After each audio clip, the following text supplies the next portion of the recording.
Wake up! Wake up! Oh, good. It looks like the spell worked. I don't have much time. You are probably disoriented. I'm not even sure if you remember anything, but you must listen. The spell to bring you back from inside the demon horde worked, but only just. Some unexpected difficulties arose and I had to improvise. I could only solve them by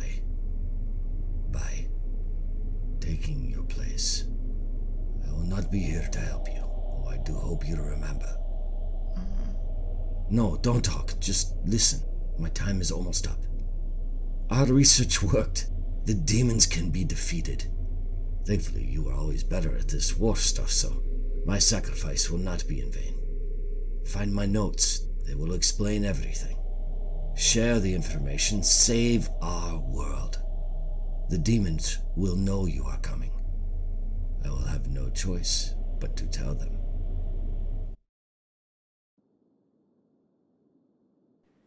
I made it! He actually did it! He saved my life.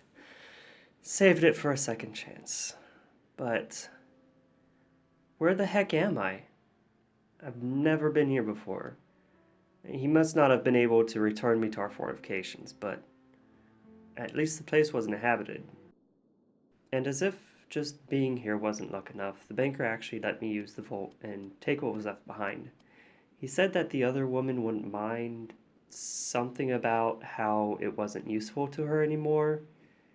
It could have sounded foreboding, but the way he said it didn't seem like she had died or anything. Just that she no longer had any use for it. Either way, the ore was of good quality. Too good, in fact. The transfer had left me too weak to even use most of the things there or do anything with the copper, but at least there was some iron ore. As I was gearing up, they started to warn me about going too far west. Some corruption was there, and there was a commander guarding it. I couldn't help but laugh a bit. I had likely seen worse foes, and with the leftover gear, I figured he wouldn't put up much of a fight. And sure enough, I took him out with barely a scratch on my armor. I guess I wouldn't be seeing one night of his invasions, and the townsfolk wouldn't be seeing any more of them either. With the first commander defeated so easily, I felt unstoppable. I knew of another great demon that would need culling, so I went down. Used the path laid out by those before me. Carefully I descended. I couldn't be too impatient. One false step and I could risk breaking a leg. Eventually I made it to the bottom of the shaft and... God damn it! How was I even supposed to dig without a pickaxe? I activated the magic enchantment of the homestone and I returned to the hamlet. I had to scavenge the surface for the pieces I needed. They were all pretty basic things you'd find lying around anywhere, really. And within a few minutes I was able to fashion myself a basic pickaxe. And down I went.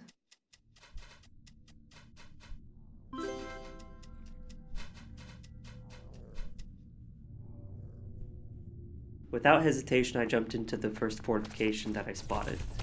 These would usually hold treasure of some value, though usually I wouldn't care for it too often. Either way, it would be mine.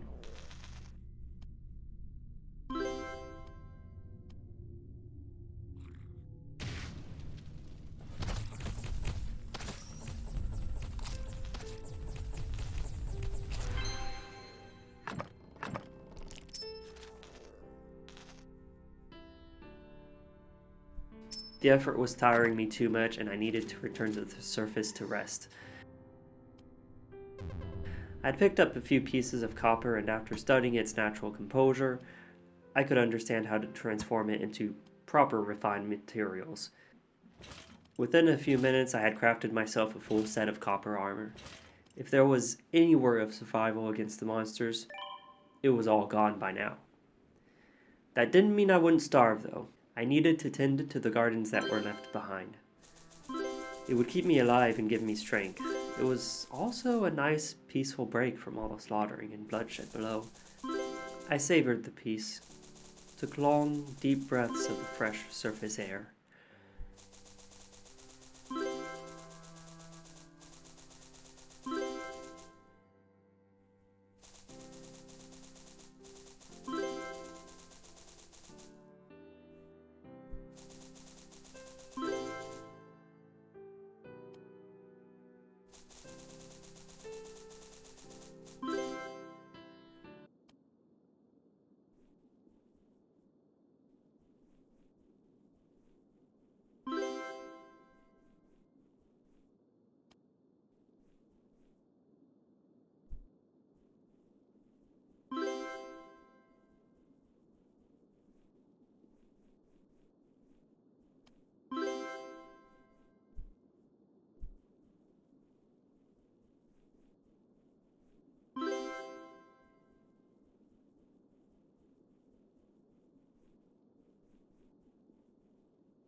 Once everything was back in order with the townsfolk, I headed down again.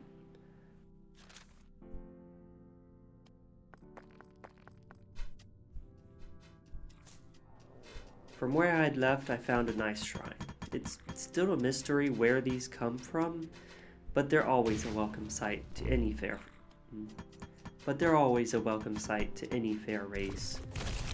Somehow, the magic within is never able to be activated by the monsters around them.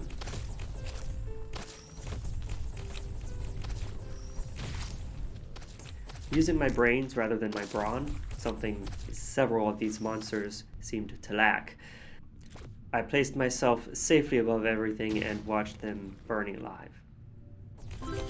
I'm not sure if I should feel so satisfied watching them die so slowly, engulfed by the flames, but compared to what they've done to a human, this was nothing. I remembered the torture they put me through and all the guilt spilled out of me. Let them die slowly, in agony. And maybe I was feeling cocky, but it seemed like my strength was returning quickly. With the blood of the fallen around me, I was able to write the basic structure for the translocation spell. I may not master time, but I would at least master space soon enough. Shortly after, I was able to summon my familiar again, Jessie. I missed her so much, always so faithful, sometimes to a fault. I hadn't seen her in such a weak form though, but she would grow along with me. I would need to make a quick run back to the surface. I couldn't fight on an empty stomach.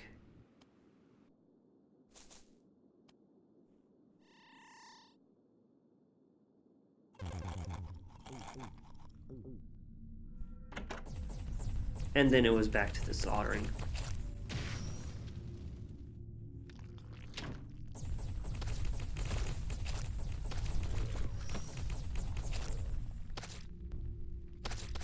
Everything was smooth as butter.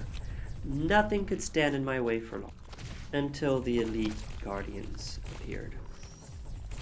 These demons could pass through walls and would constantly remain out of range of my firestorm opus. Thankfully, I found their weakness. I was able to hit them when they were just at the edge of my weapon's range. Their feeble minds were unable to comprehend where this was coming from, and they would remain motionless until they were purged from this world. It sounds simple enough, but it's not as simple as running back and forth. Without my translocation, I wouldn't be able to do this trick to them, and it felt like they would have chased me to the ends of the earth without this. Though this encounter was vital. It reminded me how mindless these lower tiered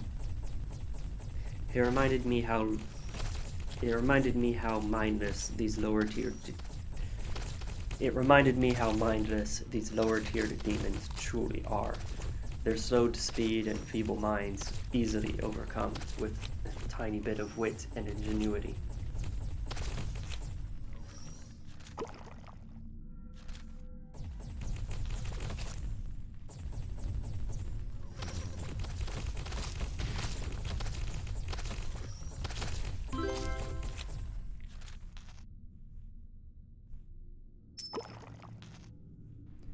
After laying waste to the measly guards in front of what I assumed to be the boss's room, I decided to head back to the surface and replenish my wares.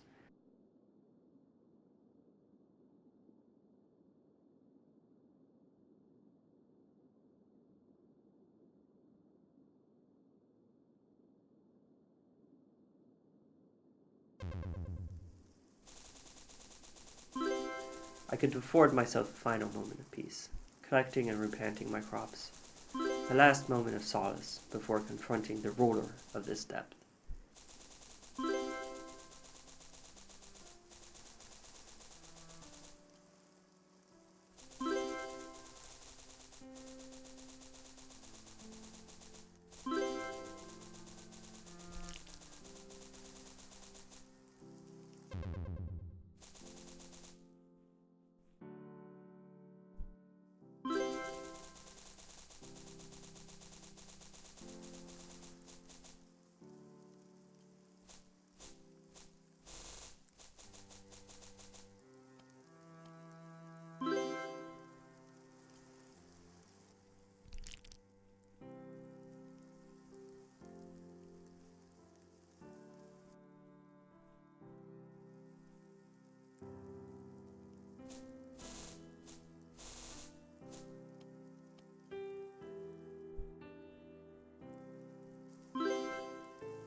I'd heard stories from the merchants.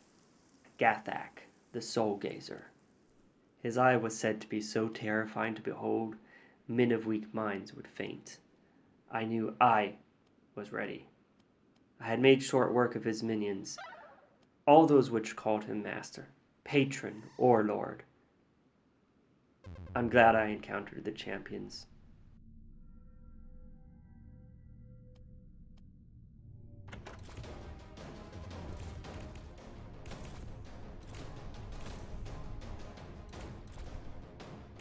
I took advantage of its feeble mind, its uncreative nature. Building a wall to the side of his throne room, gath'ack was cornered with nowhere to run.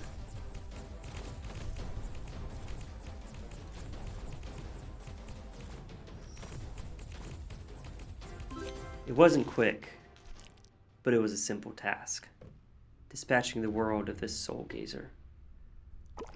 I recovered my materials, picked up the treasures he left behind, and began making my way towards Draco, the flesh ooze which rolls over the icy depths.